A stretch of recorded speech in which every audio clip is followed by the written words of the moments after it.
Welcome to Dimension Column Types. In this video, I want to explain just a little bit more about the columns that you see in these dimension tables. Now, in the video that was entitled Understanding Dimensions, there were actually two parts to that video, part 1 and 2. I talked about what dimensions are for, and in part 2 specifically, I gave you an example, a visual of a dimension table and some of the columns that are in it.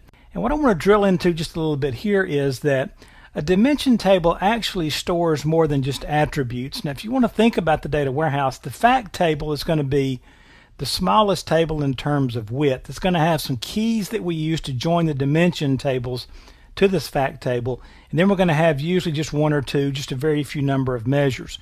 So you may have 7, 8 columns, at the most in a fact table. Actually, that don't hold me to that. Fact tables can be pretty wide, but for the most part, the fact table is going to be relatively thin. Now, the dimension table is where we store all those attributes and things out there that describe those facts. And it actually stores data that's not in the fact table. The fact table tells us what?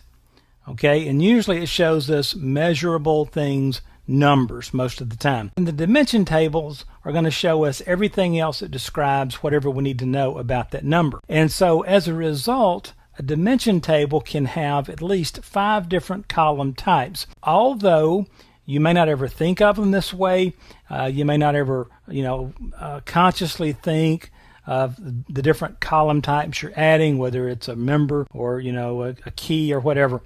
But they're there. You will see them mentioned in documentation, and you could see them on the exam, so let's go through them. Here are the 5 types. You can have an attribute column type, a name, a key column, a member properties column type, or a lineage column type. Now let's take each one of these one by one and talk about what they are. An attribute column's probably the one you most usually expect to find, and this is a column in the dimension that gives context to measures. It's used by tools to create pivot tables, drill downs, slice and dice the data. It's things like day of the week, hour of the day, week of the year, quarter, that sort of thing. That's an attribute column. It's an attribute of the data. Now, a name column is used to make the reported data easier to read. It's where we're going to load human readable names to the various entities like customers, orders, the name of the product. We see in our fact table that 23 things were sold. Well, in the dimension table, somewhere we may have a product dimension table that will give the product name of however many of those it was that I said was sold. Okay, so we will put English type stuff, descriptive stuff out there in the dimensions, and those are name columns. Then we'll have key columns, and this is the one you think of most along with the facts table, because the key column is the columns that we use to establish our foreign primary key relationships between the dimension and the fact.